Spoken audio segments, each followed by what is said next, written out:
Hi guys! So, since meron pa rin nanonood at nagtatanong sa old video ko regarding sa garland na ginawa ko, ito, gumawa ko ng full video para ma-detail ko ang specific measurements at saka materials na ginamit ko doon. So, bago muna, ano yan, kumuha muna ako or print muna ako ng logo na gagamitin ko para doon garland, para dito sa garland na gagawin ko. Ayan. So, after kong ma-print, ito guys, kasi ito yung napili ko. So, nilagyan ko muna yan siya ng circle para para meron akong guide sa paggupit sa kanya. Bali, ang ginamit ko pala dito guys is photo paper. And then, sa likod niya is itong gagamitin ko is vellum board. Vellum board to siya guys. Bali, tigda dalawa siya. So, bali, sa bawat garland, 3 circle ang gagawin ko. Isa nung logo, and then dalawa nitong empty sheets. Photo paper yung sa logo, and then ito is vellum board para sa dalawang empty sheets. So, ayan guys, na-pair ko na siya. So, tigta-tatlo siya. Isang logo at dalawang empty. So, ipapakita ko lang sa inyo kung bakit parang mas iba siya doon sa previous na ginawa ko kasi mas madali itong ganito. So, ito guys, kailangan din natin ng ribbonette. Ayan. So, dito sa may parting leeg na lalagyan natin guys, 43 inches ang length nito. And then, mineasure ko lang siya sa may baba ng chest ko para sa paglagyan ng logo.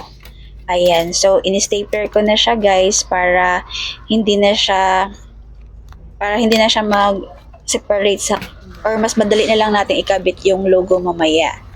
Ayan. So, pag na-prepare na natin yan siya guys, dito na naman tayo sa logo.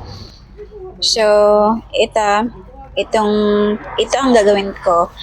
Dito sa middle, ayan, magme-measure ako ng ribbonette na 3 inches.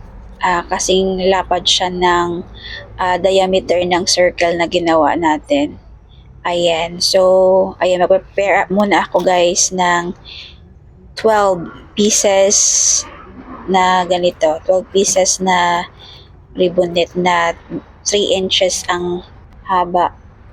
So, ayan, dalawang kulay ang prepare ko. So, isang mas malapad and then hindi gaanong lapad. Bali, ayan, mas manipis yung isa para ma-emphasize yung isang color. So, bali, dark at saka light ang pinag-combine ko guys para ma-emphasize yung bawat kulay nila, di ba?